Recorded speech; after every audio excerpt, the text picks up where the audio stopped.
दिल्लीतील Saint Columbus शाळेच्या प्राचार्या आणि शिक्षकांच्या जाचाला कंटाळून 10वीत शिकत असलेल्या मराठी विद्यार्थ्यांनी मंगळवारी आत्महत्या केली आहे. शौर्य प्रदीप पाटील असं या दुर्दैवी विद्यार्थ्याचं नाव आहे. शिक्षकांनी मानसिक छळ केल्यामुळे मी आत्महत्या करीत आहे असे शौर्य यांनी 1.5 पानाच्या सुसाईड नोटमध्ये लिहिलं आहे.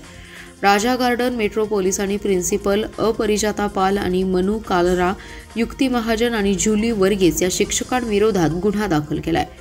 शौर्य हा मूळचा ढवळेश्वरचा रहिवासी आहे. त्याचे वडील प्रदीप पाटील हे सोने चांदी गलाई व्यवसायानिमित्त गेल्या अनेक वर्षांपासून दिल्ली येथे स्थायिक आहेत. त्यामुळे शौर्य हा त्याच्या कुटुंबियांसह दिल्लीतील राजीव नगर भागात वास्तव्यास होता. तो दिल्लीतील सेंट कोलंबस विद्यालयात इयत्ता 10वीच्या वर्गात शिक्षण घेत होता. दिल्ली पोलिसांना शौर्य पाटील याच्या स्कूल बॅगमध्ये सुसाइड नोट सापडली. त्यात मेरा नाम शौर्य पाटिल है, इस मोबाइल नंबर पर कॉल कर देना please, I am very sorry I did this, पर स्कूल वालों ने इतना बोला कि मुझे यह करना पड़ा. यदि किसी को ज़रूरत हो तो मेरे अंग दान कर सकते हो.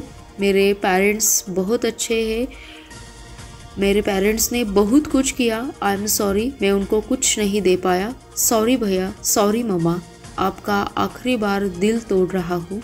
स्कूल की टीचर है, ऐसी क्या बोलूँ असा उल्लेख होता. शौर्य याचे बुधवारी शवविच्छेदन केल्यानंतर त्याचा मृतदेह नातेवाईकांच्या ताब्यात देण्यात आला. बुधवारी रात्री शौर्य याचा मृतदेह दिल्लीतून आज गुरुवारी सकाळी ढवळेश्वर येथे आणण्यात आला. त्यानंतर त्याच्यावर शोकाकुल वातावरणात अंत्यसंस्कार करण्यात आलेत. प्रदीप पाटील हे सामाजिक कार्यकर्ते, उद्योजक आणि शौर्य स्मारक समितीचे संस्थापक अध्यक्ष होते. त्यांच्या मुलाच्या अचानक अशा जाण्याने कुटुंबियांवर मोठा आघात झालाय. मी प्रदीप पाटील, शौर्य पाटीलचे वडील. माझा मुलगा येता 10वीमध्ये सेंट कोलंबस स्कूलमध्ये दिल्लीच्या गोल मार्केटला शिकत होता. 18 तारखेला त्याने आत्महत्या केली. या आत्महत्या करण्यामागे त्याला त्याच्या शाळेच्या टीचर्सनी प्रवृत्त केलं, उकसवलं गेलं. वारंवार त्याच्या शाळेमध्ये अपमान केला गेला, सर्वांच्या समोर अपमान केला. आणि 18 तारखेला तो एकदम हदत झाला. जेव्हा तो शाळेमध्ये काहीतरी प्रॅक्टिस करताना पडला तेव्हा टीचर बोलले की तू हे ड्रामा करताय, ओव्हर ॲक्टिंग करताय. तेव्हा तो रडू लागला. तेव्हा त्याची टीचर बोलले रोएगा करेगा मग तो कुछ नाही फरक पडता. हे सर्वांच्या समोर केल्यामुळं परत 3 दिवसापूर्वीच युक्ती महाजन यांनी त्याला टीसी देईन असं धमकवलं होतं आणि तो त्या पॅरेंट्सला बोलून तुला शाळेतून काढून टाकलं. पण ॲक्च्युली CBSE बोर्डाची जे 20 मार्क्स शाळेतर्फे मिळतात त्यामुळे आम्ही शाळेच्या कोणत्याही प्रकारची हरकत घेते नाही किंवा वाद करण्याचा प्रयत्न केला. पण जेव्हा 18 तारखेला त्यानं आत्महत्या केली तेव्हा रात्री आमचं त्या शाळेतल्या त्याच्या 2 मित्रांशी बोलणं झालं. तेव्हा त्यांनी सांगितलं की याला बऱ्याच दिवसापासून टीचर त्रास देत आहे. मग काल आम्ही त्याच्यावर FIR रजिस्टर केलेली आहे. युक्ती महाजन, प्रिन्सिपल अपराजिता पाल, मनू कालरा आणि जुली वर्गीस यांच्यावर. पण आतापर्यंत त्यांच्यावर कोणती कारवाई झाली नाही. अगदी त्यांचं विद्यार्थ्यांचं स्टेटमेंट सुद्धा घेतलं गेलेलं नाही. म्हणजे या घटनेला जवळजवळ 2 दिवस उलटून गेले तरी अद्याप म्हणजे काय ते सांगतात आमचा तपास चालू आहे. पण विद्यार्थ्यांचे स्टेटमेंट घेतले गेलेले नाहीत. शाळेला गेलेत की नाही ते अजून माहिती नाही. महाराष्ट्राचे खासदार निलेश लंके साहेब यांनी आता एक पत्र पण दिलेलं आहे की या गोष्टीचा सखोल चौकशी व्हावी म्हणून.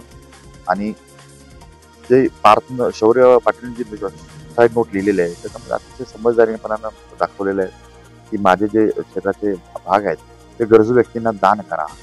मी माझ्या परिवारासाठी मी करू शकलो नाही तरी मला आई, वडील आणि भाऊ आमची माफी मागितलेली आहे. त्याच्यानंतर माझ्यासमोर पर्याय राहिला नव्हता म्हणून या शिक्षकांना कंटाळून मी ही आत्महत्या केलेली आहे. आणि माझी शेवटची इच्छा आहे की या शिक्षकांच्यावर योग्य कारवाई व्हावी जेणेकरून असं परत घडू नये. म्हणजे त्याच्या इच्छेनुसार असं बऱ्याच ठिकाणी घडत असेल तर ते घडू नये. आणि आज शाळेच्या बाहेर पूर्ण एक मोर्चा काढला होता यासाठी की जस्टिस फॉर शौर्य म्हणून. आणि आता शाळा सुटल्यानंतर शाळेची मुलं सुद्धा या मोर्चामध्ये सामील झालेले आहेत. मी आपल्या माध्यमामार्फत परत एकदा सर्वांना विनंती करतो, महाराष्ट्र शासनाला विनंती करतो, केंद्र सरकारला विनंती करतो की असा जर मुलांच्यावर अन्याय होत असेल तर त्या शाळेवर आणि त्या शिक्षकांवर कारवाई जरूर करावी जेणेकरून मुलांना तुम्ही आम्ही पाठवतो ते शिकवण्यासाठी पाठवतो, संस्कार करण्यासाठी पाठवतो. कुठल्याही व्यक्ती व आई वडिलांना असं वाटत नव्हतं की माझ्या मुलाला खूप मार्क्स पडावे आणि त्याने सुसाईड केली तरी चालेल पण मार्क्स पाहिजे, असा कुठलाही पॅरेंट्स नसतो. तुम्हाला खवळण्याचे जरूर अधिकार आहेत. इतके अधिकार नाही की टोकाचं भूमिका घेईल किंवा इतका अपमान करावा की त्यांना आत्महत्येपर्यंत प्रवृत्त व्हावं. हे असं होऊ नये यासाठी आम्ही एक न्याय मागतोय. आणि परत एकदा मी आपल्या माध्यमातर्फे सर्व देशभरातील लोकांना विनंती करतो की या चळवळीमध्ये सामील व्हा आणि प्रत्येक शाळेमध्ये असं जर घडत असेल तर त्याचा विरोध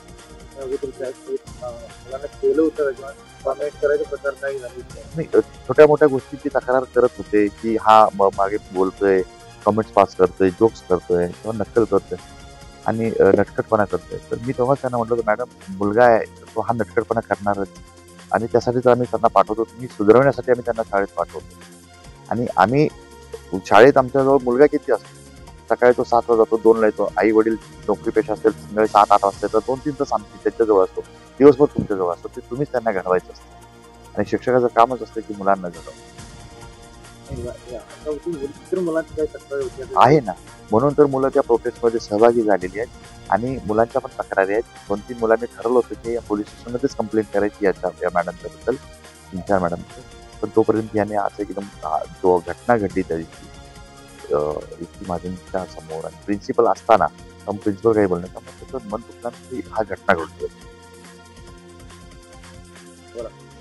ढवळेश्वर गावचा सुपुत्र दिल्ली येथे शिक्षण घेत असताना शाळेमध्ये डान्सच्या स्पर्धेमध्ये त्याचं काहीतरी चुकलं असं चित्र समजल्यानंतर त्या शिक्षकाने त्याची प्रार्थना केली, त्याची चेष्टा केली. हा राग द्वेष मनात धरून शौर्य प्रदीप पाटील याने मंगळवारी मेट्रो स्टेशन दिल्ली येथे आत्महत्या केली. पण या आत्महत्येला जबाबदार त्या शिक्षकांना दिल्ली पोलिसांनी त्याच्यावर कठोर कारवाई केली पाहिजे, हीच आम्ही या ढवळेश्वरवासिया खानापूर तालुक्यातील ही आम्ही भावना व्यक्त करत आहे. आणि त्यांच्यावर कठोर कारवाई व्हायलाच पाहिजे, कारण ज्या शाळा मोठ्या असतात त्यांचं नाव मोठं आणि लक्षण खोटं असतं. त्यामुळे ग्रामीण भागात असतील किंवा शहरातील असतील त्या विद्यार्थ्यांना यातून बोध मिळेल की अशा शिक्षकांच्यावर खरंच कारवाई झाली पाहिजे.